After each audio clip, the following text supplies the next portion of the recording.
পরম দয়ালু মেহেরবান আল্লাহ পাকের রহমতের দুয়ারে আরো শুকরিয়া আদায় করি যে দয়াল আল্লাহ আমাদের মতো নালায়েক নাচিজ অধম অযোগ্যদেরকে তিনার হাবিবের উম্মত হওয়ার সৌভাগ্য দান করেছেন। এই জন্য শুকরিয়া তার। আরেকবার বলুন আলহামদুলিল্লাহ।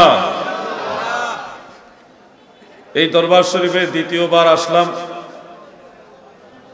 এবং এই আশাটা একটা সুনসিবের ব্যাপার। ওলি আল্লাহদের দরবারে, আওলাদে রসুলগণের দরবারে সব মানুষ যেতে পারে না, এটা আসমানি ফায়সালারও ব্যাপার। মনে রাখবেন দাদু ভাই, ইসলামের যে মূল ধারা, জান্নাতি যে দল, সেই দলটা কিয়ামত পর্যন্ত ইমাম মাহদী আলাইহিস সালাম আসার আগ পর্যন্ত হকের উপর একটা দল প্রতিষ্ঠিত থাকবে। সেই দলটা হলো আহলে সুন্নাত ওয়াল জামাত, এবং যারা প্রিয় নবীজিকে সবচেয়ে বেশি ভালোবাসবেন, নবীর আওলাদদেরকে ভালোবাসবেন, আসহাবে রসুলকে ভালোবাসবেন। এই ভালোবাসার ধারা আউলিয়া কেরামের উপরেই থাকে। তাদের সাথে যাদের সঙ্গ থাকবে, এই মানুষগুলি সর্ব জমানায়, সর্বস্তরে, সর্বযুগে আহলে সুন্নাত ওয়াল জামাতের পতাকা হাতে নিয়ে ইমাম মাহদী আলাইহিস সালাম পর্যন্ত প্রতিষ্ঠিত থাকবে। এর পাশে ডানে বামে অনেক ফিতনা থাকবে, ফিরকা থাকবে। এর মাঝে আপনাকে ঈমান টিকিয়ে, ঈমান সঠিকভাবে রেখে, ইকুটা একটু কমাই দেন, কথাটা মানে বেশি করে ফেলে অনেক সময় শব্দ বোঝা যেতে কষ্ট হয়। হালকা দিলি হবে, এত বেশি লাফালাফি দরকার নাই। সকল ফিতনা এবং ফিরকা এর মাঝে আপনাকে ঈমান বাঁচিয়ে সঠিক পথটা ধরে রাখতে হবে। এটা আপনার জন্য দায়িত্ব। দুনিয়াতে এসে চাকরি করা, মাস শেষে বেতনটা যেমন বুঝে নেন, কম হইলে আবার সাথে সাথে অ্যাপ্লিকেশন করেন। ব্যবসা করলে প্রত্যেক দিনের হিসাবটা নিজে প্রত্যেক দিনই গুছিয়ে নেন, লাভ লস এটা বুঝেন। আপনি যেটাই করেন প্রত্যেকটা ক্ষেত্রে আপনি জ্ঞান খাটিয়ে যেমন সঠিক জিনিসটা বা আপনার প্রাপ্য যেটা, এটা বুঝে নেন। এর চেয়ে বেশি গুরুত্ব দিয়ে আপনার ঈমান এবং নেক আমল, সঠিক পথে আছেন কিনা, আপনি কি নবীর তরিকায় আছেন কিনা, জান্নাতি পথে আছেন কিনা, এটা আপনাকে প্রত্যেক দিনের যে দৈনন্দিন হিসাবের চেয়ে বেশি গুরুত্ব দিয়ে বুঝে নিতে হবে। এই বুঝে নেওয়ার প্রচেষ্টাটা প্রত্যেকটা মানুষের উপরে দায়িত্ব রয়েছে। আপনি যদি 1 কেজি ইলিশ মাছ কিনেন, সেই মাছ কিনতে গিয়ে কতই না আপনি চেষ্টা করেন যে কিছুনি দাম কমানো যায়, 2200 টাকা কেজি, 1800 টাকা কেজির মধ্যে আরো কিছু কমানো যায় কিনা, রিজনেবল প্রাইসে আনা যায় কিনা, আপনি ওটা কিন্তু ঠিকই চেষ্টা করেন। কিন্তু আল্লাহর পথে, নবীর পথে, ওলিয়া উলিয়ার পথে, জান্নাতের পথে থাকার জন্য যে মেধা ক্ষয় করা দরকার, ওই মেধা কিন্তু আপনি ক্ষয় করেন না। আপনার মেইন যে জিনিস, যেই জিনিস না হলে আপনার কবর, হাসর, মিজান, ফুলসেরাত সব জায়গা বরবাদ হয়ে যাবে, গোটা জীবনটাই আপনার বরবাদ হয়ে যাবে, সেই ব্যাপারে আপনি আমি বেখবর।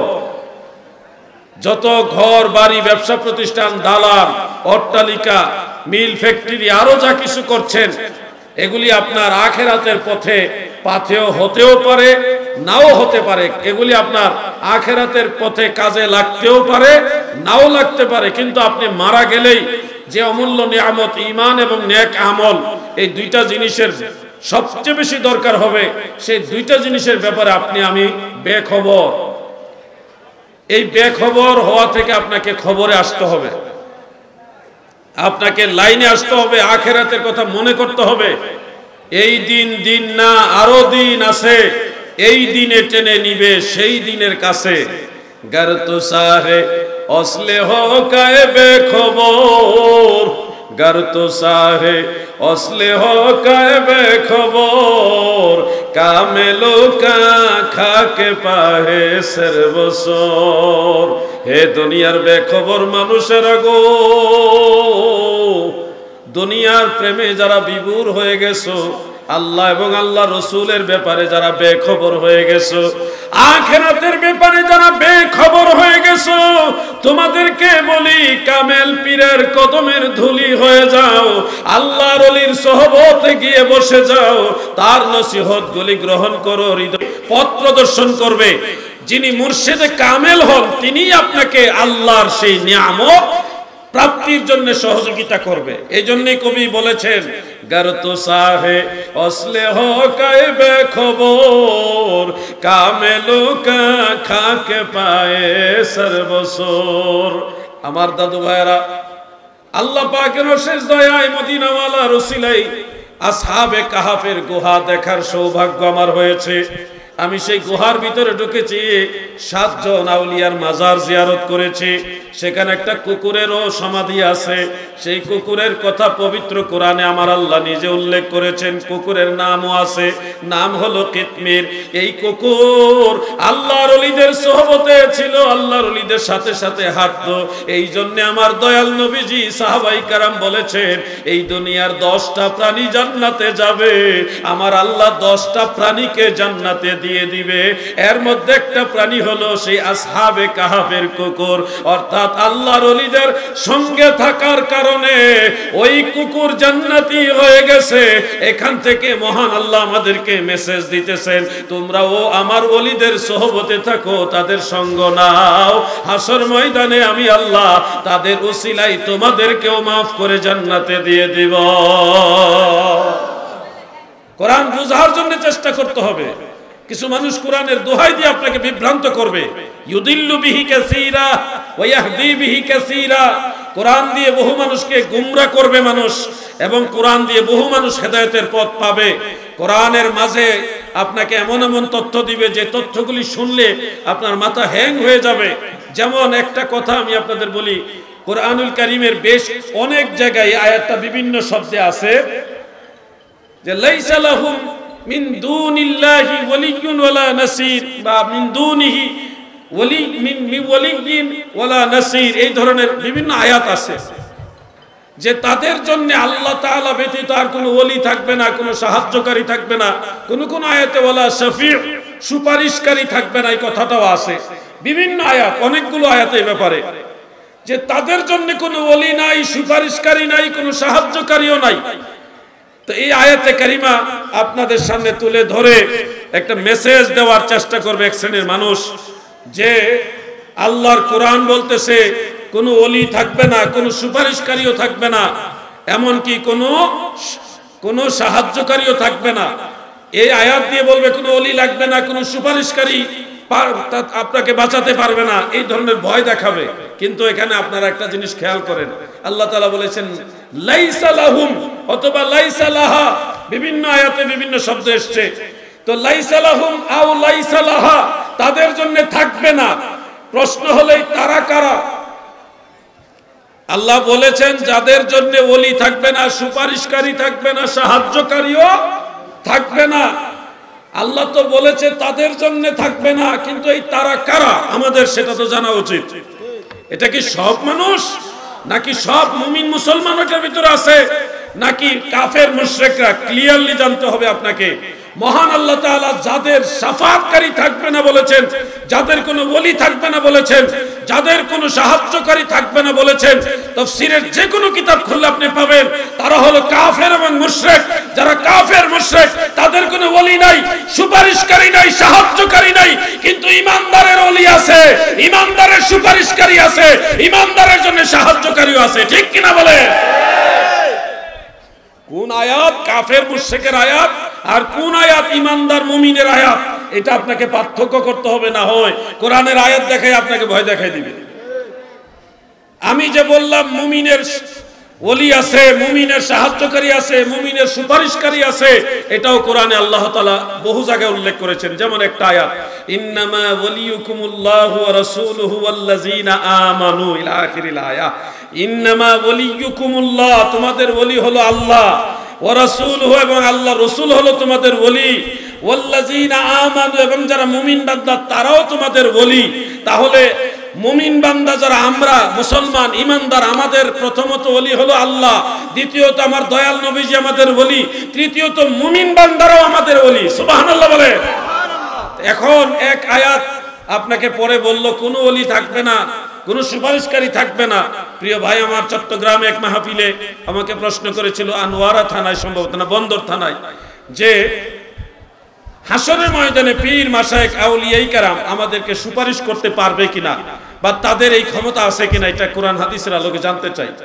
আমি তখন বললাম, যারা সত্যিকারের পীর মাশায়েখ আউলিয়ায়ে কেরাম, যারা ভণ্ড না, সত্যিকারের হক্কানি পীর মাশায়েখ যারা, আল্লাহর ওলি যারা, তারা হাসরের ময়দানে সুপারিশ করতে পারবে অন্য মুমিন মুসলমানদেরকে যারা গুনার মামলায় জড়ায় গেছে, আল্লাহর আদালতে আটকায়ে গেছে, এই ধরনের গুনাহগারদেরকে সুপারিশ করে জান্নাতে নিতে পারবে। এবং এটার দলিল, অজস্র দলিল, কোরআনের একটা আয়াত বা দুইটা আয়াত আপনারা নোট করে রাখেন, আপনাদেরও কাজে লাগতে পারে। বিশেষ করে আমি যুবকদেরকে বলবো, যাদের হাতে হাতে মোবাইল আছে, কোরআন শরীফের অ্যাপস আছে, আপনাদের জন্য এগুলি কাজে লাগবে। সূরা মারইয়াম, সূরা মারইয়াম এবং আরেকটা সূরা আছে সূরা যুখরুফ, সূরা যুখরুফ, এই দুইটা সূরায় ৮৬ এবং ৮৭ নম্বর আয়াত, ৮৬ এবং ৮৭ নম্বর আয়াত, সেখানে আপনি দেখে নিতে পারেন। মহান আল্লাহ তাআলা বলেছেন, লা ইয়ামলিকুনা আশ-শাফাআতা ইল্লা মান ইত্তাখাযা ইনদার রাহমানি আহদা। সেদিন কোন মানুষ শাফাআতের মালিক হবে না। লা ইয়ামলিকুনা আশ-শাফাআ, কেউ শাফাআতের মালিক হবে না, কেউ সুপারিশের মালিক হবে না গো, ইল্লা, তবে মান ইত্তাখাযা ইনদার রহমানি আহদা, যারা রহমানের সাথে প্রতিশ্রুতিবদ্ধ, যারা আমার আল্লাহর সাথে অঙ্গীকারবদ্ধ, যারা মহান আল্লাহ তাআলার সাথে প্রেমের সম্পর্ক রাখে, আমার আল্লাহ বলে তারা শাফাআতের মালিক হবে। এই জন্যে আপনারা যখন শুনবেন নবিউল্লাহ, আল্লাহর নবী, রাসূলুল্লাহ, আল্লাহর রাসূল, সম্পর্ক কার সাথে? আল্লাহর সাথে। নবিউল্লাহ, আল্লাহর নবী, রাসূলুল্লাহ, আল্লাহর রাসূল, হাবিবুল্লাহ, আল্লাহর হাবিব, খলিলুল্লাহ, আল্লাহর খলিল, রূহুল্লাহ, আরো যত নবী রাসূল, ওলি আউলিয়া, এই যে আমরা বলি ওলিউল্লাহ, আল্লাহর ওলি, যত মুমিন বান্দারা আছে যাদের সাথে আমার আল্লাহ তাআলার সম্পর্ক ভালো, আমার আল্লাহর সাথে যার প্রেমের ডোরি আছে গো, আমার আল্লাহ নিজে বলে দিয়েছে হাসর ময়দানে তারাও শাফাআতের অধিকারী হবে। ওয়ালা ইয়ামলিকুল্লাযীনা ইয়াদউনা মিন দুনিহি, এটা হলো সূরা যুখরুফের মধ্যে আছে, যারা আল্লাহ তাআলা ব্যতীত অন্য কাউকে, কোন মূর্তি বা দেব দেবীকে পূজা করে, আল্লাহ তাআলা ব্যতীত গায়রুল্লাহর ইবাদত করে, আমার আল্লাহ তাআলা বলেছেন তারা সুপারিশের মালিক হবে না। ইল্লা মান শাহিদা বিল হক্কে ওয়া হুম ইয়ালামুন, তবে ওই সমস্ত লোকেরা শাফাআতের মালিক হবে মান শাহিদা, যারা সাক্ষ্য দেয়, বিল হক্কে, সত্যের সাথে, যারা আল্লাহ বিশ্বাস করে আল্লাহর সাক্ষ্য দেয়, নবীর বিশ্বাস করে নবীর সাক্ষ্য দেয়, ইসলাম বিশ্বাস করে ইসলামের সাক্ষী দেয়, কোরআনের পথে, নবীর পথে, ইসলামের পথে যারা চলে, যারা ওলি আউলিয়া, মহান আল্লাহ বলেন তারা শাফাআত করবে। সুবহানাল্লাহ বলেন।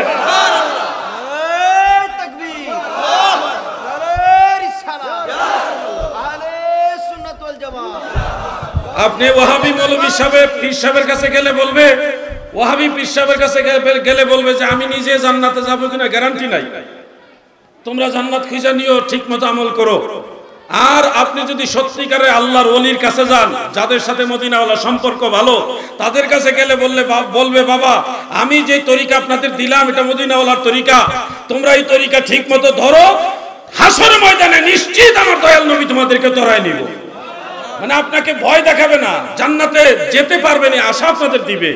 এমন ওলি আল্লাহ আছে যারা আপনাকে বলবে বাবা আমার কথা যদি মানতে পারো, আমি যে নবীর তরিকা দেখাইলাম ঠিক মতো আমল করতে পারো, হাসরের মিজানে ফুলছড়াতে কোনো জায়গায় তুমি ঠেকবা না। তাহলে ওয়াহাবি মৌলভী সাহেব বলতেছে, ওয়াহাবি পীর সাহেব বলতেছে, আল্লাহ তোমরা ঠিক, মানে মুরিদানদের বলে তোমরা যদি আল্লাহর রাজাতে বাঁচতে চাও তাহলে ভালো মতো চলো, আমি নিজে জান্নাতে যাবো কিনা আমি গ্যারান্টি নাই। তো এই কথা যে বলবে তার পিছনে থাকার কোনো দরকার নেই, কারণ আল্লাহ নিজে বলেছেন ওয়াবাশশিরিল মুমিনিনা বিআন্না লাহুম মিনাল্লাহি ফাদলান কাবীরা, মুমিনদেরকে সুসংবাদ দেন অবশ্যই তাদের জন্য রয়েছে অনেক বড় অনুগ্রহ, দয়া। তাহলে যারা মুমিনে কামেল তাদের গ্যারান্টি আল্লাহ নিজে দিয়েছে। আর পীর সাহেব বলে আমি জান্নাতে যাব না, গ্যারান্টি নাই, আল্লাহ মুমিনদের গ্যারান্টি দিছে। আর ওই পীর সাহেব বলতেছে আমি জান্নাতে যাব কিনা গ্যারান্টি নাই, তার মানে ওই মুমিন যেই মুমিনের সুসংবাদ আল্লাহ দিয়েছে উনি ওই কাতার এখনো। পৌঁছে নাই, যায় নাই। আমার ওই মুমিনের অনুসরণ দরকার যার কথা আল্লাহ বলেছে ওয়াবাশশিরিল মুমিনিন, মুমিনদেরকে সুসংবাদ দেন। এই জন্য আমরা ভণ্ড পীরের কাছে যাই না, ওই দুনিয়াদার পীরের কাছে যাই না, আমরা আল্লাহর ওলির দরবারে যাই। ঠিক কিনা বলো? কোরআন শরীফের সূরা ইউনূসের 62, 63, 64 নম্বর আয়াতে আল্লাহর ওলিদের কথা আল্লাহ নিজে উল্লেখ করেছেন।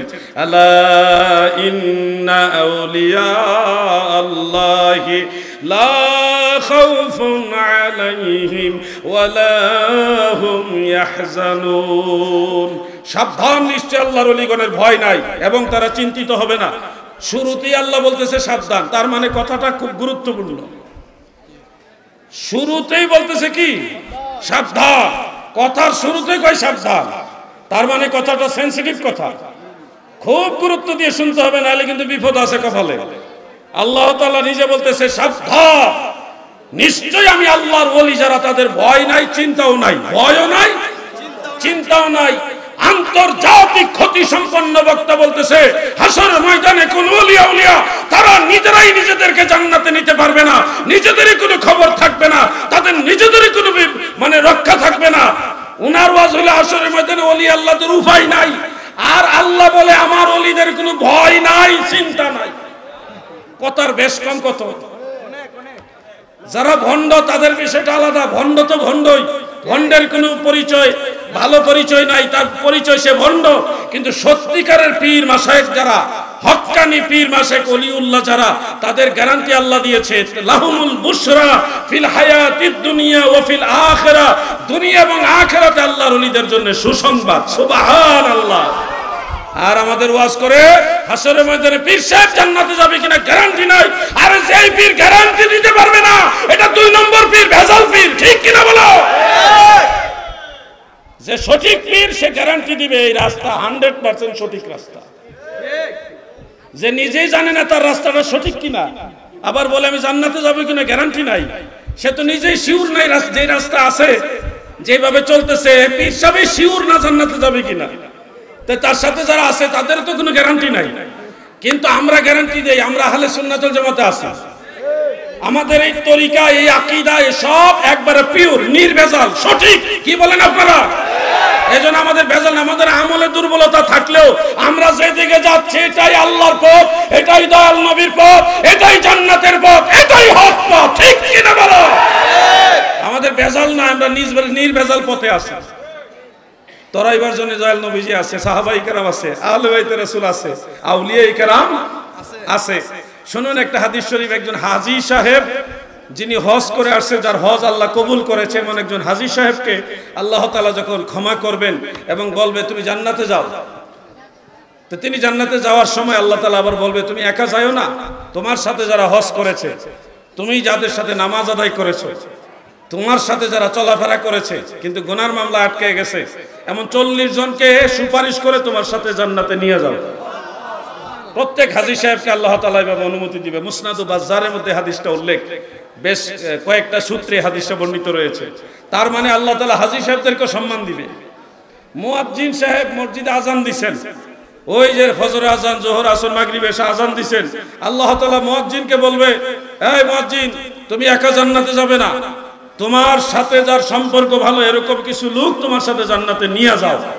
মুয়াজ্জিন সাহেবরা যদি এই পাওয়ার দেয়, আল্লাহর ওলির উপায় থাকবে না, তাই না? কথা বুঝেননি মনে হয় আপনারা।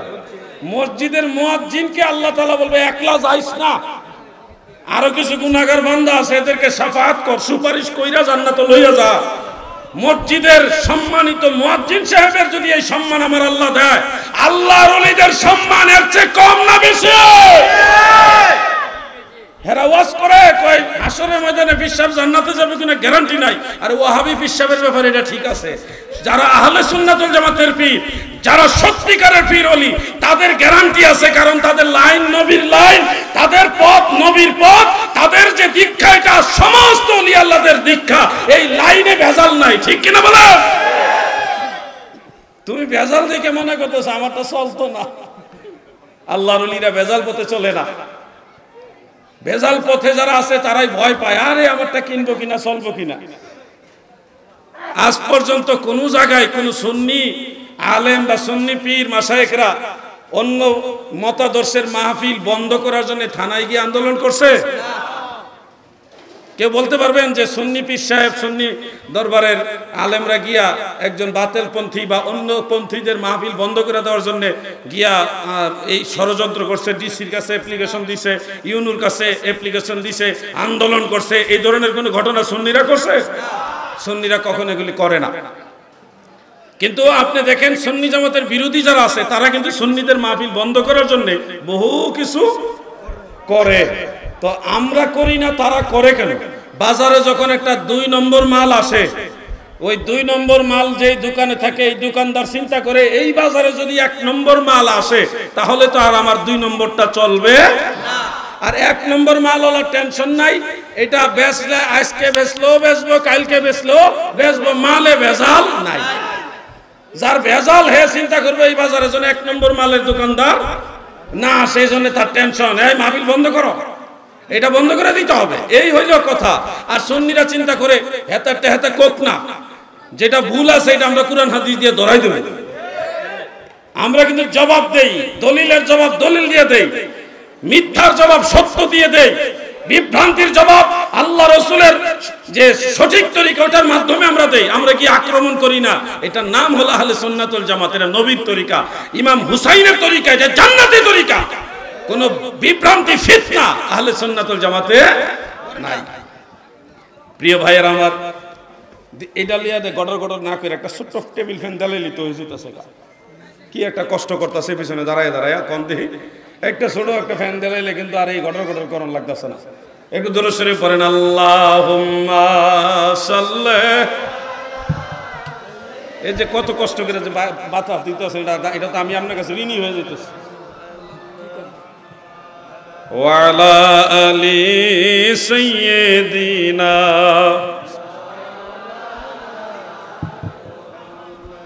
আপনারা কি আহত না নিহত? কোনোটাই না। দরুদ শরীফের আওয়াজে বোঝা যায় আহত আহত ভাব। তো একটু মহব্বতে পড়া যাবে? যারা বসছেন তারা তো পড়ছেন, যারা দাঁড়ায় আছেন আপনাদের তো আরো বেশি জোরে পড়া দরকার। সবাই মিলে পড়েন, আল্লাহুম্মা মারহাবা।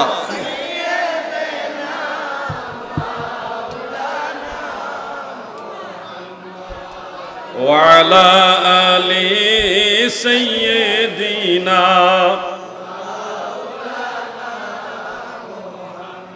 প্রিয় ভাইয়ের আমার, আপনারা বাবা শাহজালাল ইয়ামানি মুজাররাদি রহমাতুল্লাহ আলাইহির দেশের মানুষ, পুণ্যভূমি রম্যনগরী সিলেটের মানুষ, আপনারা দ্বীন মাযহাব মিল্লাত সম্পর্কে আপনাদের যথেষ্ট জ্ঞান আছে।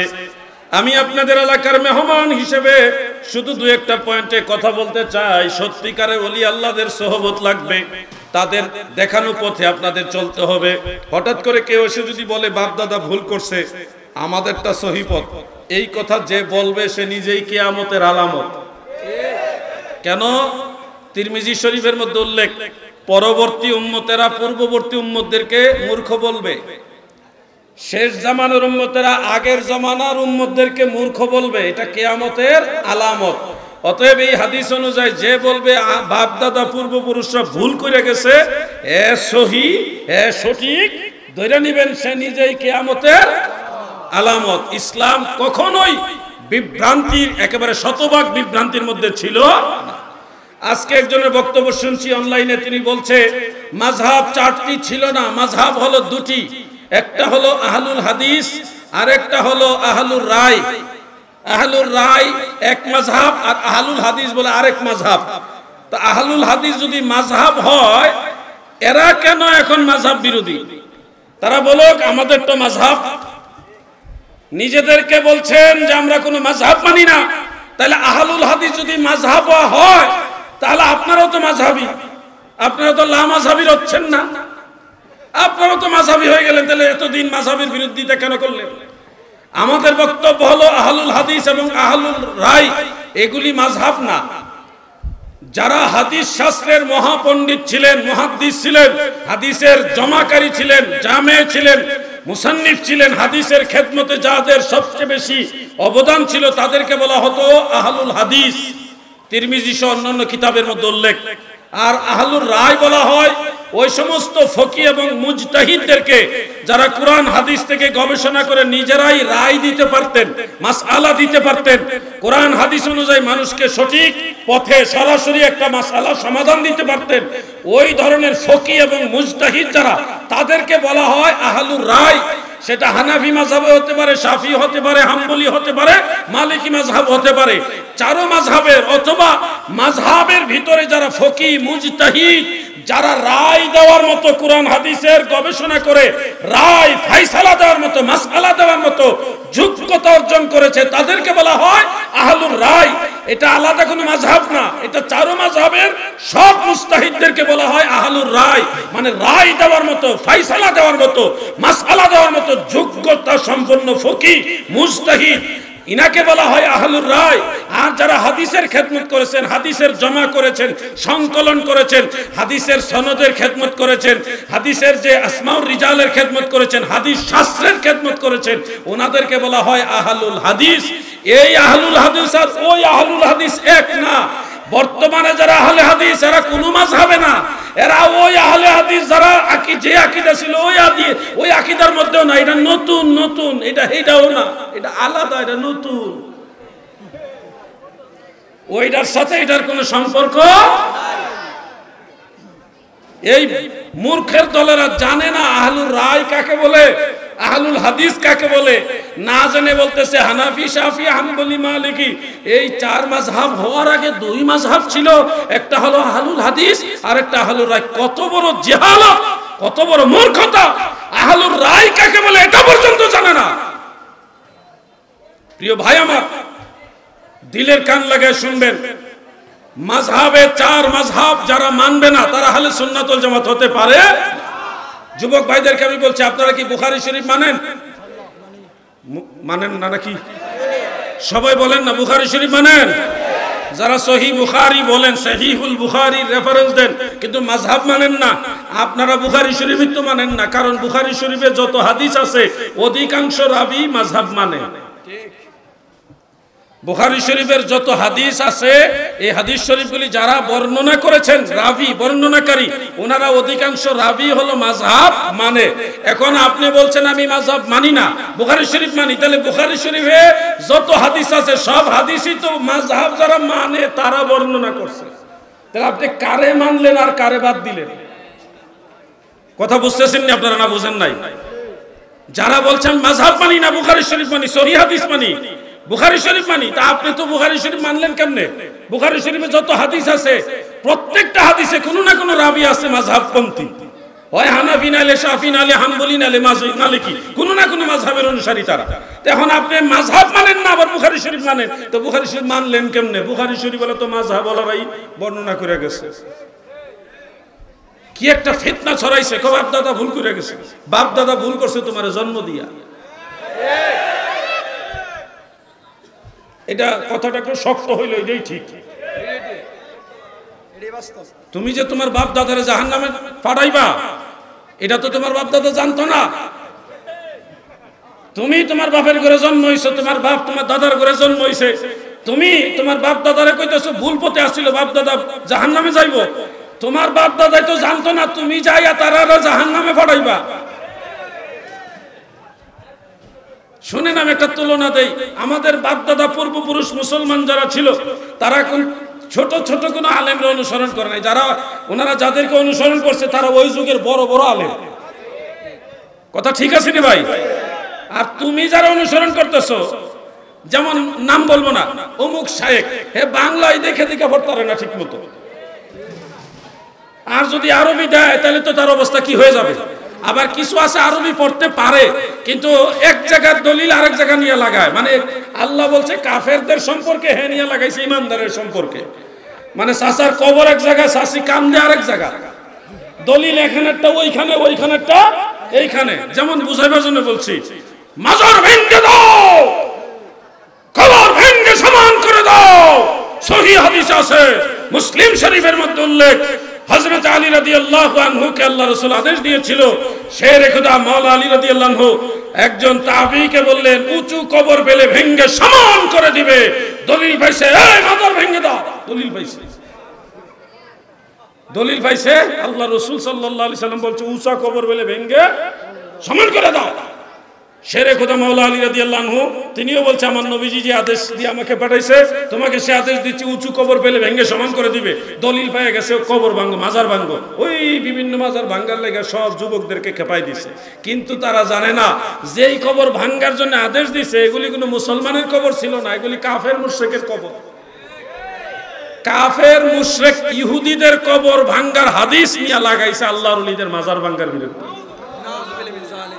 কোন জায়গার দলিল নিয়ে কোন জায়গাত লাগাইছে? এই জন্য বলছি চাচার কবর এক জায়গায়, চাচি কান্দে আর এক জায়গায়।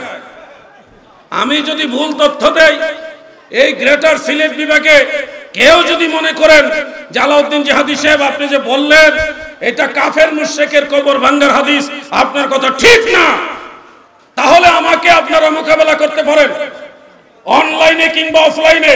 আপনারা প্রমাণ করবেন যে আল্লাহ রাসূল সাল্লাল্লাহু আলাইহি ওয়াসাল্লাম সাহাবীদের কবর ভাঙার আদেশ দিয়েছেন। কারণ ওই সময় মুসলমান মানে সাহাবী, মুসলমান মানে কি সাহাবী। নবীজি সাহাবীদের কবর ভাঙার আদেশ দিয়েছে, আপনি এটা প্রমাণ করবেন। আর আমি সহিহ বুখারী, সহিহ মুসলিম, সুনান আবি দাউদ, জামিউ তিরমিজি, সুনান ইবনে মাজাহ, মুসনাদ আহমদ, ফাতহুল বারী, যত কিতাব লাগে সব কিতাব দিয়ে প্রমাণ করে দিব যেই কবর ভাঙার আদেশ আল্লাহর রাসূল দিয়েছে এগুলি কাফের মুশরিকের কবর, কোন মুসলমানের কবর না। পারলে কেউ মোকাবেলা করতে পারেন। সারা সিলেট বিভাগে আমি বললাম, কেউ চাইলে অনলাইনে কিংবা অফলাইনে মোকাবেলা করেন, আমি প্রমাণ করব আপনারা ভুল তথ্য দিচ্ছেন। আল্লাহর ওলিদের বা নবীর সাহাবীদের কিংবা কোন মুসলমানের কবর ভাঙতে আল্লাহ রাসূল বলে নাই। একটা ঘটনা বলি আপনাদেরকে, এটা সহিহ বুখারীর মধ্যে উল্লেখ। মসজিদে নববীতে নিশ্চয়ই আপনারা অনেকে নামাজ আদায় করেছেন মদিনা শরীফে, যেখানে এক রাকাত নামাজ পড়লে 50,000 রাকাতের সমান সওয়াব। আসেননি এমন কেউ যারা নবীর মসজিদে নামাজ পড়ছেন? আছেন মাশাআল্লাহ। আমার পিছনে যিনি উনি আছে, আমার ওই ভাই আছে, আরো অনেকে আছে। আপনারা জানেন কিনা এই মসজিদে নববী যখন তৈরি হয়নি তখন এই মসজিদে নববী যেখানে এখানে কবর ছিল, উঁচা উঁচা কবর। কাদের কবর জানেন? ইহুদিদের কবর। বুখারী শরীফের মধ্যে এটা উল্লেখ। যেখানে মসজিদে নববী এখানে ইহুদিদের উঁচা উঁচা মাজার, যে আমরা বলি না এরকম উঁচা উঁচা কবর আছিল, সমাধি ছিল। রাসূল করিম সাল্লাল্লাহু আলাইহি ওয়াসাল্লাম যখন চূড়ান্ত পর্যায়ে ফয়সালা দিলেন এখানে মসজিদে নববী হবে, তখন সাহাবীদের বলছিল উঁচা কবরগুলি ভেঙে সমান করে দাও। সেখানে কিছু খেজুর গাছ ছিল, নবীজি বলছে খেজুর গাছগুলি কেটে ফেলো। এবং কবর ও খেজুর গাছ ছাড়াও আরো কিছু উঁচু উঁচু ছোট ছোট টিলা ছিল, নবীজি বলছে এগুলিও সমান করে দাও। এই যে উঁচু কবর ভাঙ্গার হাদিস বুখারী শরীফ আছে, এই ইহুদিদের উঁচা কবর ভাঙ্গার হাদিস লাগাইছে তারা নিয়ে আল্লাহর ওলির কবর মাজার ভাঙ্গার জন্য। প্রিয় ভাইরা, কোথায় যাচ্ছে? আমাদের যুবকদেরকে ওই হাদিসটা দেখায়।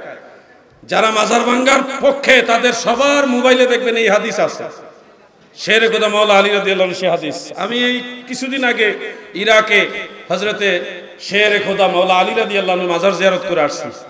যারা মাওলা আলী রেফারেন্স দিয়ে বলতেছেন মাজার ভেঙে ফেলতে হবে, আপনারা মাওলা আলীর মাজার কত উঁচা জানেননি? আমি যদ্দূর উঁচা এর চেয়ে আরো অনেক উঁচা। আমি দাঁড়াইলে যতটুকু উঁচা হবে এর চেয়ে আরো 2-3 হাত উঁচা শেরে খোদা মাওলা আলীর মাজার। আর আপনি সে আলী রাদিয়াল্লাহু আনহু রেফারেন্স দিয়ে বলতেছেন মাজার ভেঙে ফেলতে হবে, তাহলে তো সবার আগে মাওলা আলীর মাজার ভাঙতে হবে। নাউজুবিল্লাহ। কার দলিল কার বিরুদ্ধে লাগাইছে তারা? যুবক ভাইরা আমার, গভীর মনোযোগ দিয়ে কথাগুলো শুনবেন। আমি তো বেশি গজল পারি না, আমার কথা কি মনোযোগ দিয়ে শোনার ইচ্ছা আছে? গলা হইলো বোমবাস্টিং মার্কা গলা, গজল গাইলে মজা লাগে না। তো মনোযোগ আছে নিয়ে মাজার যে পাকা করা হয়, কবর যে পাকা করে, কবর যে পাকা করা হচ্ছে, পীর মুর্শিদ ওলিয়া উলিয়া আলেম উলামা ওনারা মারা গেলে ওনাদের কবর যে পাকা করে, আমাদের দেশের প্রথিত যশা অনেক ওয়াইজরা আলেম নামদারি বক্তারা তেনারা বলছে কবর পাকা করা যাবে না। কবর পাকা করা হারাম, এগুলি ভেঙে দিতে হবে। অনেকে আবার একটু ঘুরায় বলতেছে যে আপনি কবর পাকা কইরা অন্যায় করছেন, ওই লোকের উপর জুলুম করছেন, গুনার কাজ করছেন। বিভিন্ন বক্তব্য অনেক বক্তারা দিয়ে যাচ্ছেন। আমি তখন এগুলি শুনি আর ভাবি হানাফি দাবি করে, অথচ হানাফি মাযহাবের রায় জানে না। নিজেদেরকে মুহাদ্দিস দাবি করে, অথচ হাদিস সম্পর্কে তাদের জ্ঞান নাই। আজকে বলে যাচ্ছি, রাসূল করিম সাল্লাল্লাহু আলাইহি ওয়াসাল্লামের পক্ষ থেকে কবর ভাঙ্গা সম্পর্কে আমার জানা মতে 3টা হাদিস। কয়টা? ঘুমাই রয়েছেন নাকি আপনারা? কবর ভাঙ্গা বা কবর পাকা করা যাবে না এই সম্পর্কে হাদিস হলো 3টা, আরো বেশিও থাকতে পারে। আমি 3টা আপনাদের সামনে শো করলাম। এর মধ্যে একটা সহিহ মুসলিমে আছে, নাহা রাসূলুল্লাহ সাল্লাল্লাহু আলাইহি ওয়াসাল্লাম আইয়ুজাসসাসাল কবর ওয়া আইয়ুকআদ আলাইহি ওয়া আইয়ুবনা আলাইহি, রাওয়াহু মুসলিম। নবী করিম সাল্লাল্লাহু আলাইহি ওয়াসাল্লাম কবরকে চুনকাম করতে নিষেধ করেছেন, কবরের উপরে বসতে নিষেধ করেছেন। ওয়া আইয়ুবনা আলাইহি, কবরের উপরে বেনা সৃষ্টি করতে, কবর পাকা করতে নিষেধ করেছেন। এই ধরনের হাদিস আছে 3টা। কয়টা? এই হাদিসটাই কিন্তু আপনাদেরকে জানাবে, দেখাবে, শোনাবে। আজকে বলে দিচ্ছি, কবর পাকা করার হাদিস আছে 50টার বেশি। আপনি কবর পাকা করা যাবে না, ভেঙে ফেলতে হবে, এই ব্যাপারে হাদিস শুনাইলেন সর্বোচ্চ 3টা। কয়টা? 3টা, নাইলে আরো 2-1টা বাড়ান না, অসুবিধা নাই, বাড়ান। কিন্তু আপনি তো জানেন না কবর ফাঁকা করার পক্ষে যে 50টার উপরে হাদিস আছে, আপনি তো জানেনই না। কেন জানলেন না? না জেনে কেন এক হাদিসের উপরে ডিপেন্ড করে ফয়সালা দিয়ে দিলেন? একজন ফকিহ, একজন আলেমের জন্য ওয়াজিব যেই ব্যাপারে সে রায় দিবে, এই ব্যাপারে পর্যাপ্ত স্টাডি করা, গবেষণা করে তারপর রায় দেওয়া।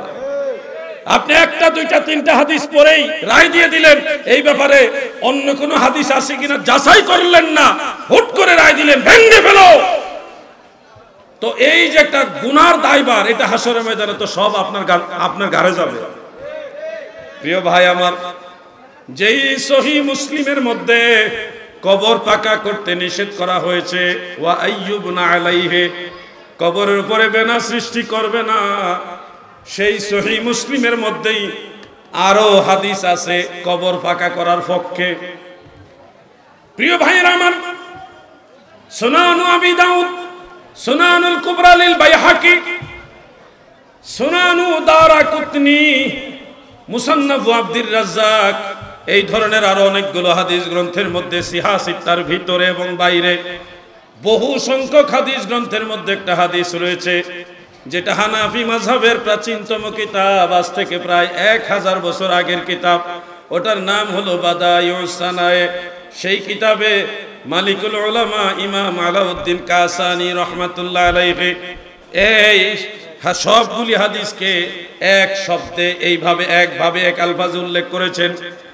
জান্নাতের সরাসরি সার্টিফিকেট প্রাপ্ত সাহাবী হযরতে সাদ ইবনে আবি ওয়াক্কাস রাদিয়াল্লাহু তাআলা আনহু, তিনি ইন্তেকাল করার পূর্বে অন্যান্য সাহাবী তাবেঈদেরকে এইভাবে বলেছিলেন, ইজআলু আলা কবরিল লাবিনাল কাসিফ কামা জুইলা আলা কবরিন নবী সাল্লাল্লাহু আলাইহি ওয়াসাল্লাম ওয়া আলা কবরি আবি বকর ওয়া আলা কবরি উমর রাদিয়াল্লাহু তাআলা আনহুমা।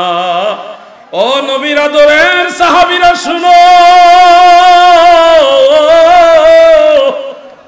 আমার কবরের মধ্যে তোমরা ইট বা স্টক প্রতিস্থাপন করো, মানে ইট দিয়ে আমার কবরটা তোমরা পাকা করিও। যেমনি ভাবে আল্লাহর রাসূল এবং আবু বকর সিদ্দিক, হযরত ওমর ফারুক রাদিয়াল্লাহু আনহুমা, তিনাদের কবরকে স্টক দ্বারা, ইট দ্বারা পাকা করা হয়েছে, তেমনি ভাবে আমি সাদ ইবনে আবি ওয়াক্কাসের কবরকেও তোমরা পাকা করিও। সুবহানাল্লাহ। এরকম 50-এর অধিক হাদিস রয়েছে। আমি সবগুলি হাদিস এক জায়গায় জমা করেছি। এই ব্যাপারে একটা আলাদা কিতাব লিখেছি, মাজার জিয়ারত পূজা নয় সুন্নত ও কদম বসির বৈধতা। ওই বইয়ের মধ্যে আমি সবগুলি হাদিস একসাথে জমা করে দিয়েছি, সনদ সহকারে, সনদের মান সহকারে। প্রিয় ভাইয়েরা, এক নজর ওখানে আপনারা পেয়ে যাবেন।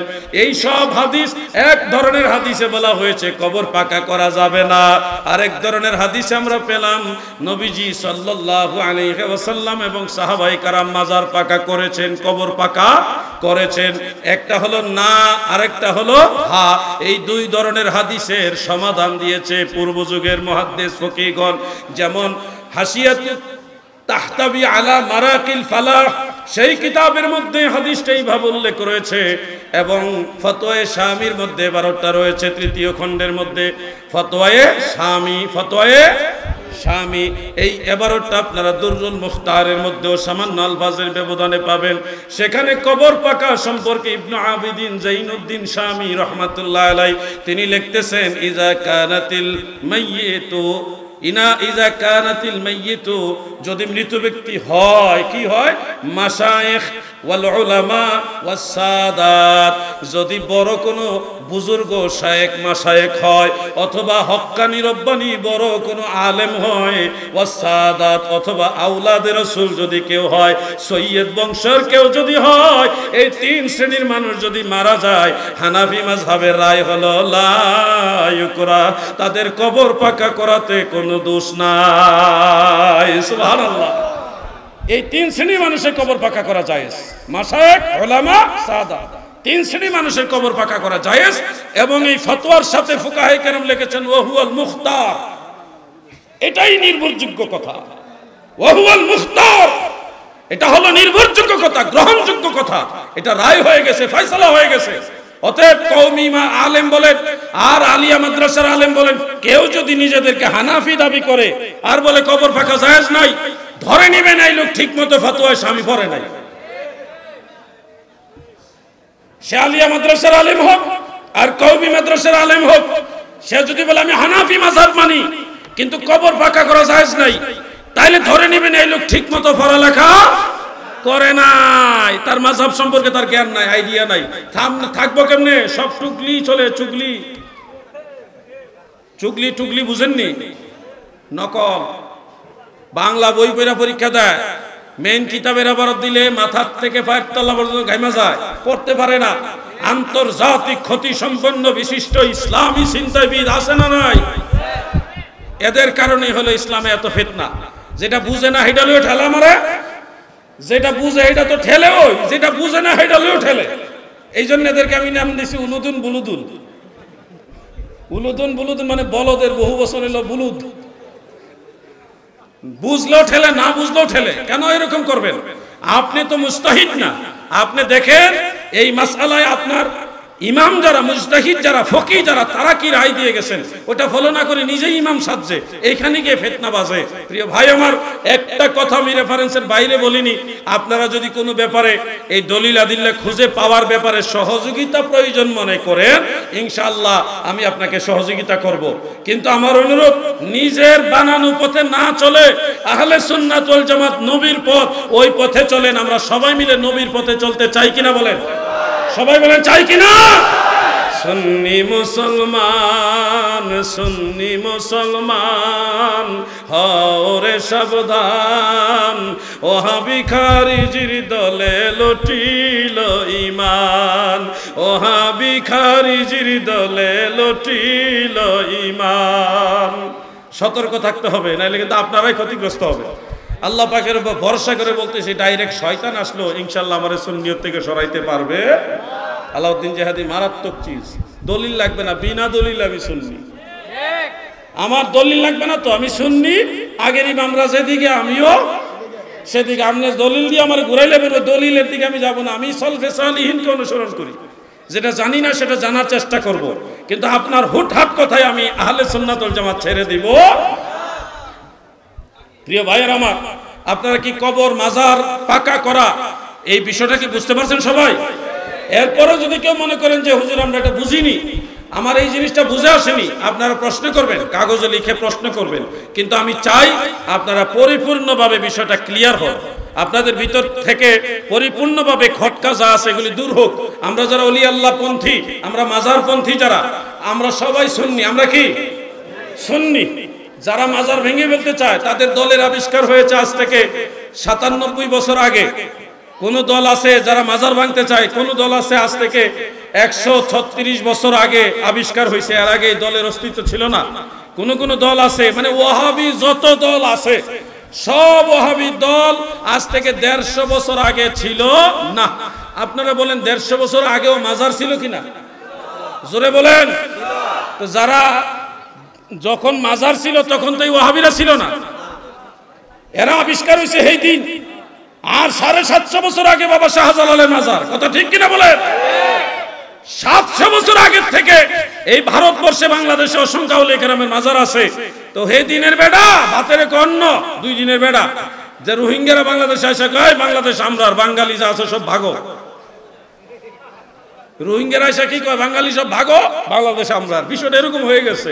ওয়াহাবিরা হইলো রোহিঙ্গার মতো, এরা তো আবিষ্কার হয়েছে 150 বছর আগে, এর আগে তাদের কোনো অস্তিত্ব ছিল। এরা এসে কয় বাবা শাহজালালের মাজার ভেঙে লইব, বাবা শাহপরানের মাজার ভেঙে ফেলবো। তার মানে বিষয়টা রোহিঙ্গাদের সাথে মিলছে, তো রোহিঙ্গাদের সাথে মিলছে না? আপনারা বলেন আল্লাহর ওলিদের মাজার থাকবে কিনা? যুবক বারা বলো থাকবে কিনা? যদি কোন আল্লাহর ওলির মাজারে আক্রমণ হয়, নবীর সৈনিকেরা সিংহের মতো গর্জন দিয়ে মাঠে নেমে যাবে।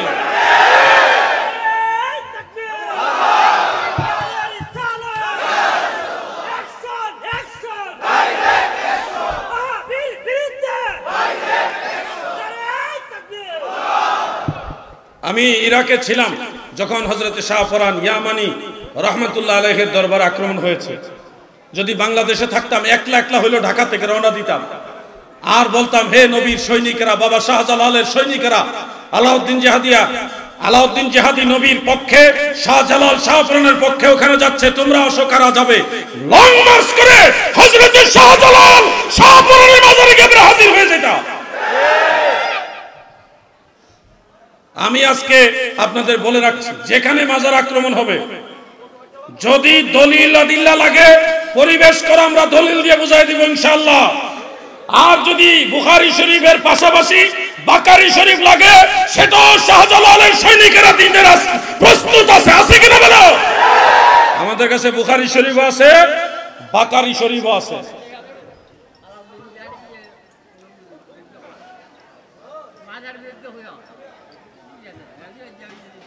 উনি বুঝছে না, উনি বলতেছে আলাউদ্দিন জিহাদি কি মাজারের বিরুদ্ধে নেই? আলাউদ্দিন জিহাদির চিনছে না এখনো, উনি মুরব্বী মানুষ। যে মাজারের বিরুদ্ধে, মুরব্বী বলতেছে ওইটা এটা ঠিক আছে, মাজারের বিরুদ্ধে হলে এটা বাদ, ঠিক আছে নি? হ্যাঁ, তাহলে উনি আমরা দল হয়ে আছে, উনি শাহজালাল রহমতুল্লাহের পক্ষে, নাকি বলেন আপনি? আমরা সবাই ওলি আল্লাহর পক্ষে আছি না নয়? একটা জোরে সোরে তাকবীর হবে, নারায়ে তাকবীর। এই আপনারা দিছেন না কেন? আপনারা কেউ ভাবিনি, সবাই মিলে নারায়ে রিসালাত, আহলে সুন্নাত ওয়াল জামাত, ওলি আল্লাহ যেখানে,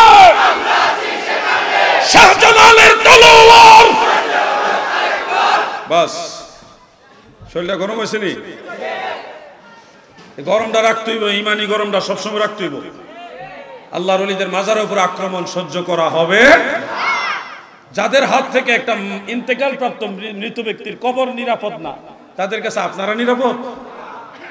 আবার কিছু ভাই আছে, ওনারাও সুন্নি, কই আমরা কবর ফাঁকা করি না, আমাদের কবর এই সাধারণ কবর, এক জায়গায় যায় দিয়ে একবার মাটির লোকে সমান করা কবর। যার কবর, উনি একজন বুজুর্গ ব্যক্তি ছিলেন, একবারে মাটির লোকে সমান করা। ইসলামী শরিয়ার দৃষ্টিতে কবরকে মাটির সাথে সমান করে দেওয়া বিদআত, সুন্নতের বিরোধী। কোন কবরকে একেবারে সমান রাখা এটা বিদআত, গুনার কাজ। কারণ বুখারী শরীফে স্পষ্ট হাদিস, রাআইতু কবরান নবী সাল্লাল্লাহু আলাইহি ওয়াসাল্লাম মুসান্নামান, দয়াল নবীজির রওজা মুবারক হলো উটের পিঠের মতো উঁচা। মুসলমানের কবর উটের পিঠের মতো উঁচা রাখা হলো সুন্নাত। হ্যাঁ, উঁচু কবর হলো সুন্নাত, আর যেটা মাটির সাথে সমান এটা হলো বিদআত। যারা বলছে আমরা হকপন্থী, কিন্তু মাজার একটু উঁচা করেন, একবার সমান করে দিয়েছে, কবর সমান করে দেওয়া হলো বিদআত, গুনার কাজ। কবরকে উটের পিঠের মতো উঁচা করে দেওয়া হলো সুন্নাত। পাকা করেন আর না করেন সেটা আপনার ইখতিয়ার, করলেও অনুমতি আছে, না করলেও গুনাহ হবে না, কিন্তু কবর একবারে সমান করে দেওয়া যাবে।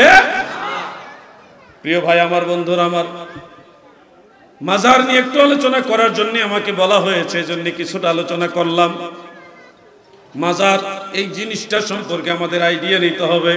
হ্যাঁ, মাজারে যারা গাঁজা খায় তাদের সাথে আবার আল্লাহর ওলিদের কোনো সম্পর্ক নাই। আহলে সুন্নাত ওয়াল জামাতের সম্পর্ক কোনো গাঁজাখোরের সাথে না, বরং আল্লাহর ওলিদের সাথে। গাঁজা খায় কারা? যারা বড় বড় শাইখুল হাদিস, মুফতি, মুহাদ্দিস, মাদ্রাসার পড়ুয়া, বড় বড় আলেমরা, বড় বড় ইমাম সাহেব, মুয়াজ্জিন সাহেব, তারা কি গাঁজা খায়? গাঁজা যারা খায় তারা হলো পাগল। এরা কি পাগল? কেউ দেখা গেছে মস্তিষ্ক বিকৃত, কেউ দেখা গেছে ফুল বিকৃত না, হাফ মেন্ডেল, অর্ধেক পাগল অর্ধেক ইংলিশ কয়, আছে না ভাই এরকম? তো এইগুলি কারা? এরা কি সত্যি সত্যি ইসলামী শিক্ষায় শিক্ষিত না? খোঁজ খবর নিয়ে দেখবেন যারা রাস্তাঘাটে পাগল হয়ে ঘুরতেছে, মাঝে মধ্যে আবার ইংলিশও বলে, হ্যাঁ, মাজারে যায়, সিন্নি খায়, ওখানে গাঞ্জা টানে আশেপাশে বসে, এদের ব্যাকগ্রাউন্ড খবর নিয়ে দেখবেন এরা অনেক বড় বড় মেধাবী স্টুডেন্ট ছিল, বিভিন্ন ভার্সিটির স্টুডেন্ট ছিল, বড় বড় হাই লেভেলের শিক্ষিত লোক, কিন্তু হয় মা বাবার সাথে বেয়াদবি করছে, না হয় উস্তাদের সাথে বেয়াদবি করছে, না হয় কোনো ওলি আল্লাহ পীর বুজুর্গের সাথে বেয়াদবি করছে। এই বেয়াদবির ফলে আল্লাহ তার মাথার চাবি ঘুরাই দিয়েছে, আধা পাগল নাইলে ফুল পাগল হয়ে গেছে। ওই মেধাবীরা যারা মা বাবা উস্তাদের সাথে বেয়াদবি করছে, এগুলি শেষে ও মাথার পাগলে আর রাস্তায় আর বাজারে, আর বাজারে গাঁজা খায় ঘুরে, আর বদনাম হয় আল্লাহর ওলিদের। কথা ঠিক কিনা বলো? এগুলি তোমরা করে ফেললো, এই গাঁজাখোর যারা, এগুলি তোমাদের করে ফেললো। মাজারে সিন্নি দেয়, তবারক এগুলি খায়, আবার আল্লাহ বিল্লাহ করে জিকির আজকারও করে, মাঝে মধ্যে নামাজও দাঁড়ায়, দেখা গেছে আবার গাঞ্জাও খায়। এগুলি কিন্তু অরিজিনালি ওই ইসলামী লাইনের লোক না, এগুলি তোমরা করে ফেললো, যে গ্রুপ মাজার ভাঙতে চাও। প্রিয় ভাইরা আমার, বেজার হইতেছেন নাকি আপনারা? বেজার হলে কিছু করার নাই। আমরা গাঁজাখোরের পক্ষে না। আরেক পাগল বাইরিছে, সে কয় 2.5% গাঁজা খাওয়া যায়। এটা আন্তর্জাতিক পাগল, এটা হলো অরিজিনাল ডাইরেক্ট পাগল আর কি, মানে এটা হলো ডাইরেক্ট পাগল, 2 নম্বর পাগল আর কি। 2.5% গাঁজা খাওয়া যায়। আবার সাংবাদিকের প্রশ্নের উত্তরে বলতেছে কি জানেন, গাঁজা খাওয়া যদি হারাম হতো, এটা কি আল্লাহ তাআলা বানাইতো? কত নম্বরের গাঁজাখোর চিন্তা করে। আল্লাহ বানাইছে, এই কারণে এটা সে হালাল মনে করতেছে। আমি অনেক আগে এই বিষয়ে অনেক জায়গায় আলোচনা করেছি যে আল্লাহ বানাইলেই সব হালাল না। মা আহাল্লাল্লাহু ফাহুয়া হালালুন ওয়া মা হাররামাহু ফাহুয়া হারামুন। আল্লাহ যেটা হালাল করেছে সেটা আমাদের জন্য হালাল, আল্লাহ যেটা হারাম করেছে সেটা আমাদের জন্য হারাম। ঠিক কিনা বলেন? ঠিক। সবই তো আল্লাহ বানাইছে। আল্লাহ বানাইছে এই কারণে যদি হালাল হয়ে যায়, আল্লাহ কুত্তা বানাইছে, বিলাই বানাইছে, পোকামাকড় বানাইছে, পায়খানার পোকা, মশা মাছি সব বানাইছে। যে কইব 2.5% গাঁজা খাওয়া যায়, তারে তো এরা কুত্তা খাওয়া। তবে এটা আল্লাহ বানাইছে, খা কুত্তা। এগুলির কারণে অরিজিনাল ওলি আল্লাহদের বদনাম হয়। আপনারা সত্য করে বলেন, এই ধরনের ভণ্ডদের সাথে আল্লাহর ওলিদের কোনো সম্পর্ক আছে? কেমনে কইলো যে 2.5% গাঁজা খাওয়া যায়? এটি শিক্ষিত শয়তান। সুন্দর কথা বলছে।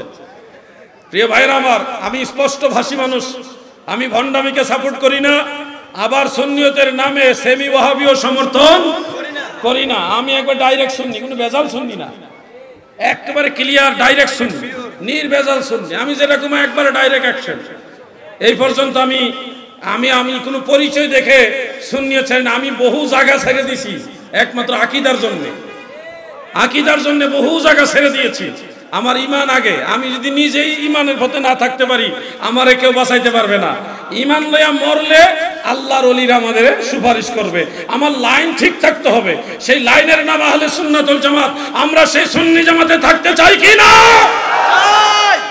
প্রিয় ভাই আমার, একটু সাইড দেন। কাড়াইছে না যাইতেছে? আমি মনে করছি আমজাদ হোসেন জালালি সাহেব বলছে। জালালি সাহেব অত্যন্ত ভালো মনের মানুষ। উনি জালালিয়া দরবারে যত সাহেবজাদা আছেন সবাই ভালো, সবাই খুব ব্রড মাইন্ডেড, কিন্তু আমি সবার চেয়ে বেশি ভালোবাসি মাওলানা আমজাদ হোসেন জালালি সাহেব। উনি খুবই নরম দিলের মানুষ, খুব ভালো মনের মানুষ। চলে আসতেছে ইনশাল্লাহ। তো যেভাবে হরেন মারছিল তখন আমি মনে করছি মনে চলে আসছে। উনি ওর আলোচনা শুনবেন। ওনার আলোচনার মধ্যে মায়া মহব্বত আছে, নবীর প্রেম আছে। গজল যে একটা টান মারে, কইকে নামে যে গেলা কি কথা ঠিক কিনা ভাই? জালালি মানে নবী প্রেমিক, নবীর পাগল, তাই না? এই জন্য ওনার আলোচনাগুলি আমিও মাঝে মধ্যে, আলোচনা না গজলগুলি আমি খুব মনোযোগ দিয়ে শুনি, খুব ভালো লাগে আমার কাছে। আলোচনা শুনলে দেখা গেছে আপনার একটু ভালো লাগতেও পারে, নাও লাগতে পারে। আমারও দেখা গেছে 2-2.5 ঘন্টা আলোচনা করলে এখান মধ্যে 2-1টা শব্দ, 2-1টা কথা স্লিপ হইতে পারে, এটা স্বাভাবিক। এটাকে আপনারা বড় করে নিলে হবে না। যেমন একটা গজলের মধ্যে আমাদের এক ভাই বলছিল, আমি চাই না বেহেশত, ভয় পাই না জাহান্নাম। আমরা তখন বলছিলাম ভয় পাই না জাহান্নাম শব্দটা একটু চেঞ্জ করা উচিত, যে আল্লাহ তাআলা তো বলেছেন ওয়াত্তাকুন নার, তোমরা জাহান্নামকে ভয় করো। আল্লাহর আদেশ জাহান্নামকে ভয় করো, আর আপনি বলতেছেন আমি জাহান্নাম ভয় পাই না, তাহলে আল্লাহর আদেশটা লঙ্ঘন হইল না? আল্লাহর আদেশের বিপরীত হয়ে গেল। আল্লাহ কয় জাহান্নামকে ভয় করো, আপনি বলতেছেন আমি জাহান্নাম ভয় পাই না, তাহলে বিষয়টা নেগেটিভ। যখন আমরা বুঝাই বলছি তখন আবার ওই ভাই শ্রদ্ধেয়, উনিও জ্ঞানী ব্যক্তি, উনি আবার এই গজলটা একটু ঘুরাই দিচ্ছে এইভাবে, আমি চাই না বেহেশত, আমি চাই না জাহান্নাম, আমি চাই না বেহেশত, আমি চাই না জাহান্নাম, আমার কপালে লিখে দিও দয়াল নবীর নাম, আমার কপালে লিখে দিও দয়াল নবীর নাম। এটা আশিকের আসলে প্রেমের ভাষা। এই গজলগুলির মধ্যে মায়া আছে। তো এই ধরনের মন মানসিকতা সুন্নিদের ভিতরই আছে। কিন্তু বাতেলরা যদি ভুল করে, যেমন এক ওয়াহাবি বক্তা হাফ প্যান্ট পইরা নৌকার মধ্যে উইটটা নদীর মেঝে গিয়া ডিগবাজি খায় আর উল্টায় মুল্টায় ফরে আর লাইভ দিতেছে। আবার ভালো বক্তা, খুব নামি দামি বক্তা, হ্যাঁ, হাফ প্যান্ট পইরা ডিগবাজি খাইতেছে আর নদীর মেঝে দুপুর করে গিয়ে পড়তেছে। এটা নিয়ে কোনো সমালোচনা হয় না, কেউ এটার বিরোধিতা করে নাই। আমগো সুন্নি এক বক্তা আল্লাহর ওলির দরবারে গিয়ে গোসল করতে নামছে কেন, এই বেড়া কেন গোসল করতে নামছে, এইটা নিয়ে সমালোচনার ঝড় উঠে গেছে। আমরাও শাসন করছি যে ভাই গোসল করছেন আবার লাইভ দিছেন কি তা করতে। আমি লাইভ দিছি না হুজুর, আমি লাইভ দিছি না, আমি গোসলে নামছি, হেরা লাইভ দেলাইছে, আমি কে জানি। আমি গেছি গোসল করতাম, দিনের বেলায় গোসল করলে বেশি মানুষ দেখবো, মানুষের দিক গেলে প্রয়োজনে রাইতে 1:30টার পরে গেছি গোসল করতাম। যে আল্লাহর ওলির দরবারে একটা গোসল, একটা পুকুর, এখানে গোসল করি, এই জন্য রাত 1:30টার পরে গেছি। আমি কি জানি আর যে ক্যামেরা রেডি হইছে কথা। আমি আবার বললাম আরেকজনকে যে গোসল করছেন আবার এই পুকুরের মধ্যে পানির মধ্যে বৈশা ওয়াহাবিদেরকে আবার ঠাবাইছেন কেন লাগে। হ্যাঁ, বৈশা সে ওয়াজ শুরু করে দিচ্ছে। ওয়াজ করার তো একটা জায়গা আছে নাকি? এই পুকুরের মাঝখানে নাইমা গোসল করার মাঝে ক্যামেরাম্যানরা গিয়া কয় হুজুর গোসল অবস্থায় একটু ওয়াজ করে। আমরা এই হুজুর ওই জাতের গোসল অবস্থায় ওয়াজ করা শুরু করছে। ওয়াজ সাধারণ ওয়াজ না, যত ওয়াহাবি আছে এগুলোর তুলা দুনা দিতেছে। তাহলে ওয়াহাবিরা খেপবো না কম দিহি? এই তো লাগাইছে, একবারে লাগাই দিয়েছে। হঠাৎ রাত্রে বেলায় গায়েবী হুজুর বের হইছে পুকুরের ভিতর থেকে। এই চলছে আর কি। এরার হুজুরে যে হাফ প্যান্ট পরে উল্টি মুল্টি খাইয়া গোসল করতেছে, এটা কোনো অসুবিধা না। আমরার বক্তারা পুকুরে গোসল করতেছে, গোসল করা কি গুনার কাজ? শরীয়ত বিরোধী কাজ। সমস্যাটা হয়েছে গোসল করছেন আবার লাইভ দিচ্ছেন কি তা করতে। এখানেই তো মানুষ ট্রল করার সুযোগ নিছে। আমরা যতটুকু সম্ভব হয় আমাদের সেই ভাইকে একটু মানে কন্ট্রোল আসার জন্য বলছি। কন্ট্রোল মানে কি, উনি তার কোনো অন্যায় করে নাই। কইছি যে ঠিক আছে এইভাবে লাইভ ট্যাপ দিয়ে হগল জায়গাত গোসল করা শুরু করেন না। দেখা গেছে ইমার্জেন্সি কোথাও গেছেন, টয়লেটে ঢুকতেছেন, ওই অবস্থায় কেউ এসে যদি কেউ হুজুর টয়লেটে ঢুকা অবস্থায় একটু ওয়াজ করেন, তো ওই সময় ওয়াজ করলে হবে? আবেগের ঠেলা হগল জায়গাতে ওয়াজ করা শুরু করলে হবে না। ওয়াজের নির্দিষ্ট জায়গা আছে। আল্লাহ যেন সবাইকে বোঝার তৌফিক দেন, বলেন আমিন। আমরা সুন্নিরা কত দোষ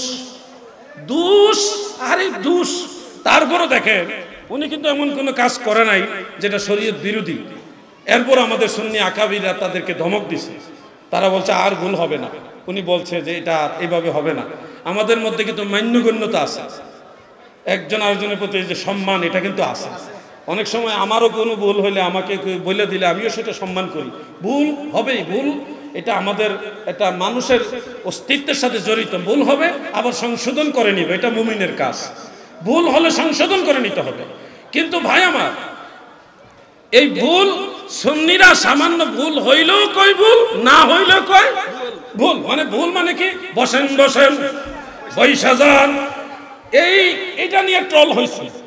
ব্যাপকভাবে ট্রল হয়েছে, কিন্তু এই কথাটা কি খারাপ? জিকির অবস্থায় দেখা গেছে একজন লোক দাঁড়ায় দাঁড়ায় এই যে ধুরুম ধুরুম জিকির করতেছে, দাঁড়ায় জিকির করতেছে। এখন জিনিসটা তো দৃষ্টিকটু, সবাই বসে আছে আর এক দুইজন দাঁড়ায় রয়েছে, তো সুরে সুরে বলছে বসেন বসেন, এই জালালি বৈশা যান। খারাপ উদ্দেশ্য তো বলে নাই, সমস্যাটা হয়েছে সুরে সুরে কইছে, শুনতেও মজা লাগছে, ট্রল করতেও মজা লাগছে আর কি। এইটাই হলো সুন্নিরা দোষ। আর হেরা যে এইভাবে বলৎকার করতেছে, কোনোদিন কোনো কথা নাই, এরা এইগুলোর বিরুদ্ধে কোনো কথা এরা জীবনে কয় না। কইছে দেখছেন আপনারা, কোনো প্রতিবাদ নাই। আবার শুনতেছি এটা জায়েজ বানাইবার দলিল খুঁজতেছে। আল্লাহ এদের ফিতনা থেকে গোটা জাতিকে হেফাজত করে, বলে না আমিন। অনেক ধরনের বিষয় আছে, সুন্নিদের দোষ বেশি, আমাদেরও একটু সচেতন হওয়া দরকার আছে। আমরা কোনো ভণ্ডামিকে সাপোর্ট করব না, কোনো ভণ্ডামির সাথে আহলে সুন্নাত ওয়াল জামাতের সম্পর্ক নাই। আপনারা যারা আছেন আপনাদের কাছে প্রশ্ন করি, নামাজ আছে না নাই ইসলামে? জোরে বলেন আছে না নাই? কেউ যদি এসে বলে কিসের নামাজ, বাতিল নামাজ পড়তে হবে, দায়মি সালাত করতে হবে, এই বাইরের এই নামাজের সে দায়মি সালাত বড়, দায়মি সালাতের দোহাই দিয়ে আপনার নামাজ যে বন্ধ করে দিবে, এটা ইবলিশের আত্মীয়। দায়মি সালাত বলতে কি বুঝায় ছাত্র ভাইরা, এটা আপনারা একটু বুঝে রাখেন। দায়মি সালাত হলো ধীর স্থির ভাবে হুজুরি কালবে মনোযোগ সহকারে নামাজ আদায় করা, এটাকে বলা হয় দায়মি সালাত। দায়িম শব্দটা আপনারা নিশ্চয় জানেন। পানি তিন প্রকার, বলেন তো পানি কয় প্রকার? ঘুমাই রয়েছেন নাকি? এই লাল পাঞ্জাবি পরবা না, সামনে থেকে কিনবা না। লাল পাঞ্জাবি, লাল টুপি, লাল পাগড়ি, লাল রুমাল, লাল পোশাক পুরুষ লোকের জন্য মাকরুহে তাহরিমা, কবিরা গুনাহ। আবার বলছি, লাল পাঞ্জাবি, লাল জামা, লাল পোশাক, লাল টুপি, লাল পাঞ্জাবি যেটা রক্তের মতো লাল, এই ধরনের লাল পোশাক পুরুষ লোকের জন্য মাকরুহে তাহরিমা, কবিরা গুনাহ। মহিলাদের জন্য জায়েজ আছে, অসুবিধা নাই, পুরুষের জন্য না জায়েজ। আমাদের অনেক বক্তা লাল পাগড়ি পরে ওয়াজ করে, সুরে আর কি সুরে চলতেছে, লাল পাগড়ি পরে ওয়াজ করে, দিন শিখছে, নিজেই তো শিখছে না, মানুষের কি শিখাইব? লাল পাগড়ি যেই বক্তা মাথায় দিবে বুঝে নিবেন এ ফেকা, সে নিজেই মাসালা জানে না। লাল টুপি ব্যবহার করা যাবে না, লাল পাঞ্জাবি পুরুষ ব্যবহার করতে পারবে না, লাল পোশাক পুরুষের জন্য মাকরুহে তাহরিমা, গুনার কাজ। আমি এগুলি বলি এই জন্য আমার বিরুদ্ধে আবার কিছু বক্তা লাগছে। আমাদের দায়িত্ব কি নবীর শরীয়ত আপনাদের জানাই দেওয়া না? আমি যদি এসে বলি দাড়ি রাখা লাগবে না, হবে? এটা বললে উপায় আছে আমার বিনা জানাজা দাফন করে নেব। আমাকে কি বলতে হবে? দাড়ি রাখা সুন্নতে মুআক্কাদা, দাড়ি রাখতে হবে। কি বলেন, বলতে হবে কিনা? ঠিক তেমনি ভাবে আমি কখনোই বলতে পারবো না যে লাল পাগড়ি পরতে পারবেন, লাল রুমাল ব্যবহার করতে পারবেন, লাল পাঞ্জাবি পরতে পারবেন, লাল টুপি পরতে পারবেন, এটা আমি বলতে পারবো না। কেন? আল্লাহ রাসূল পছন্দ করে নাই, নিষেধাজ্ঞা দিয়ে গেছে। এই জন্য ফুকাহায়ে আহনাফের চূড়ান্ত রায়, পুরুষ লোকের জন্য লাল পাগড়ি, লাল টুপি, লাল পাঞ্জাবি নিষেধ। যারা জানছেন না আগের থেকে ভুল করছেন, সামনের থেকে ইনশাআল্লাহ আমরা সচেতন হব। আল্লাহ তৌফিক দেন, বলেন আমিন।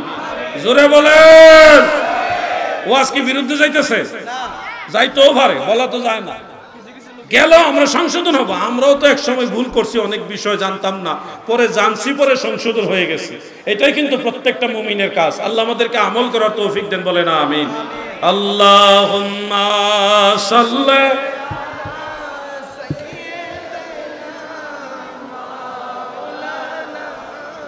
মুহাম্মদ ওয়া আলা আলি সাইয়্যিদিনা।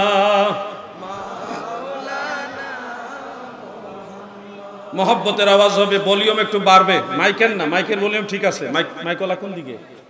আপনি ভলিউম ঠিক আছে, মানে আপনাদের দরুদ শরীফের টোনের ভলিউম, এটা একটু মহব্বতের আওয়াজ হবে। আল্লাহুম্মা সাল্লি আলা মারহাবা মুহাম্মদ ওয়া আলা।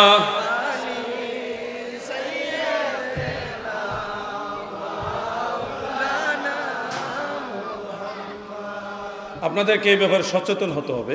বিভিন্ন মাজারের সাথে যারা সম্পৃক্ত, বিভিন্ন দরবারের সাথে যারা সম্পৃক্ত, আপনাদেরকে একটু দায়িত্বশীল হতে হবে যেন মাজারের মধ্যে কোনো গাঁজাখোরের আড্ডা না চলে।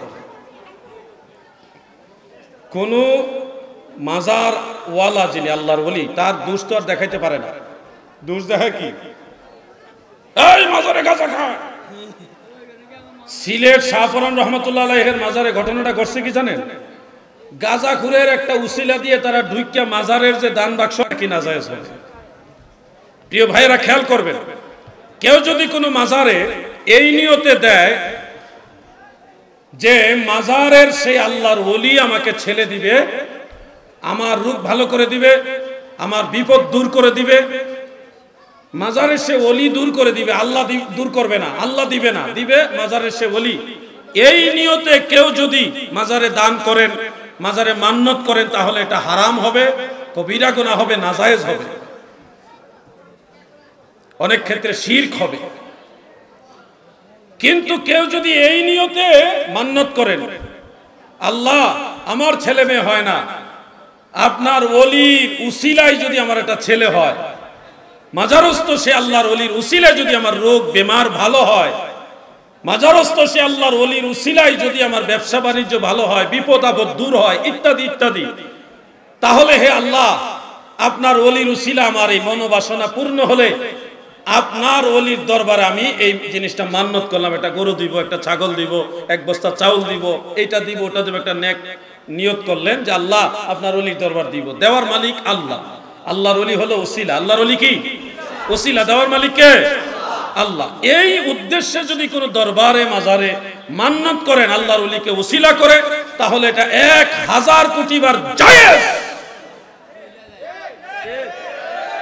উদ্দেশ্য দুই রকম। একটা উদ্দেশ্য হলো আল্লাহ দিবে না, আল্লাহ দেয় না, মাজারের পীর বা ওলি দেয়, এই উদ্দেশ্য করলে হারাম, শিরক, নাজায়েজ। আর যদি দ্বিতীয় উদ্দেশ্যে আপনি মান্নত করেন বা কোনো কিছু নিয়ত করেন যে আল্লাহর ওলির উসিলায় যদি আল্লাহ আমাকে এটা দেয়, তাহলে আল্লাহর ওয়াস্তে, আল্লাহর নামে, আল্লাহর ওলির দরবারে আমি এটা দিব, মান্নত করলাম, ওই উদ্দেশ্য হলে জায়েজ। দলিল কি? হুজুর আমরা বুঝলাম দুইটা পদ্ধতি, একটা নাজায়েজ আর একটা জায়েজ।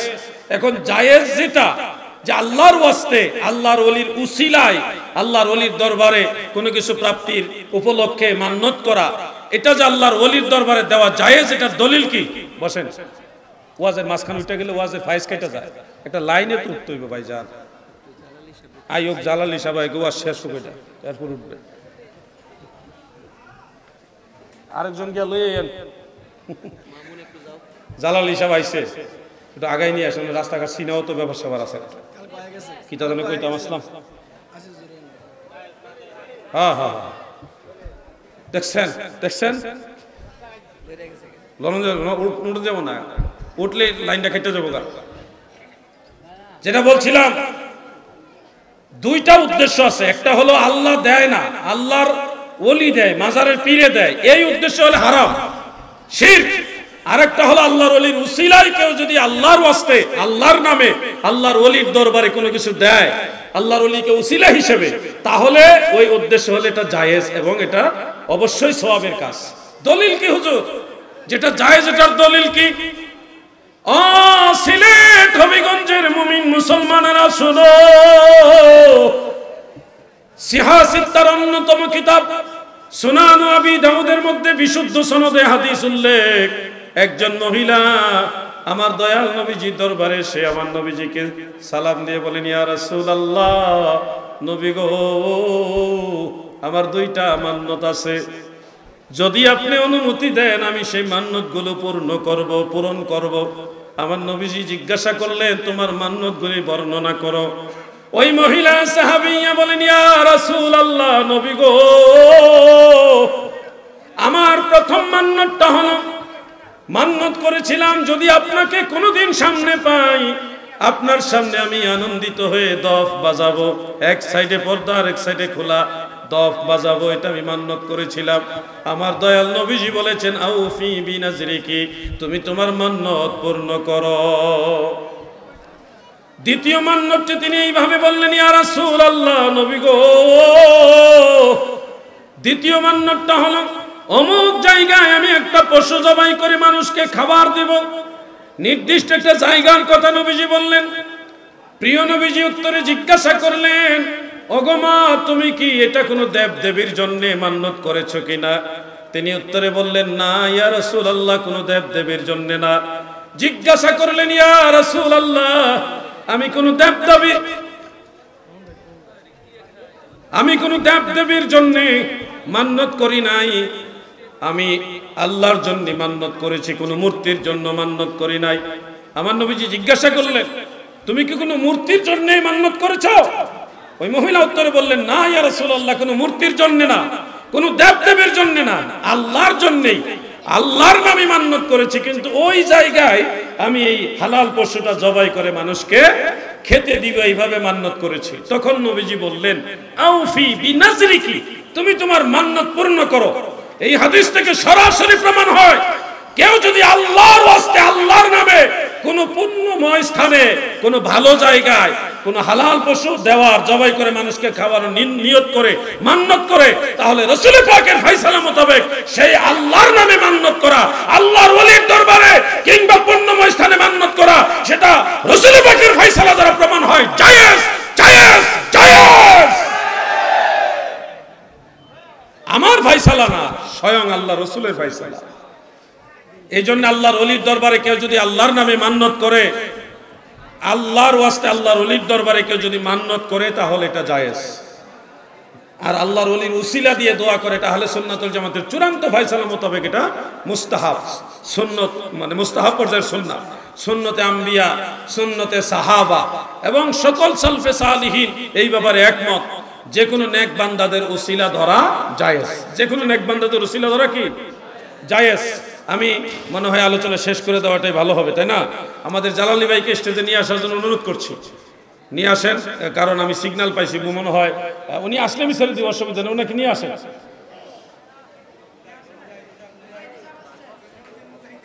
মুজাহিদ হিসাব আসছে, তাহলে ওনারে নিয়ে আইন, কারণ আমার মানে ওয়াজ একবার লাইন কেটে গেলে তখন এই ওয়াজটা ফেরত আনা অনেক কঠিন ব্যাপার। আমারও যথেষ্ট টাইম আলোচনা হয়ে গেছে, এই জন্য আমিও আর সামনে যাব না। শুধু আপনাদেরকে বলছি, দাদু, আহলে সুন্নাত ওয়াল জামাত হক, আপনারা যে পথে আছেন এটা নিঃসন্দেহে হক পথ, জান্নাতের পথ। এখন যদি কোনো মতে চেষ্টা করেন যে আমরা আল্লাহ এবং আল্লাহ রসুলকে রাজি খুশি করার জন্য নেক আমল করব, তাহলে 5 ওয়াক্ত নামাজ, হালাল খাবেন, হারামগুলি ছেড়ে দেন এবং যতটুকু সম্ভব বেশি বেশি নেক আমল করার চেষ্টা করেন, তাহলে আপনাদের জান্নাত ইনশাআল্লাহ অবশ্যই নসিব হবে। লাইন যেহেতু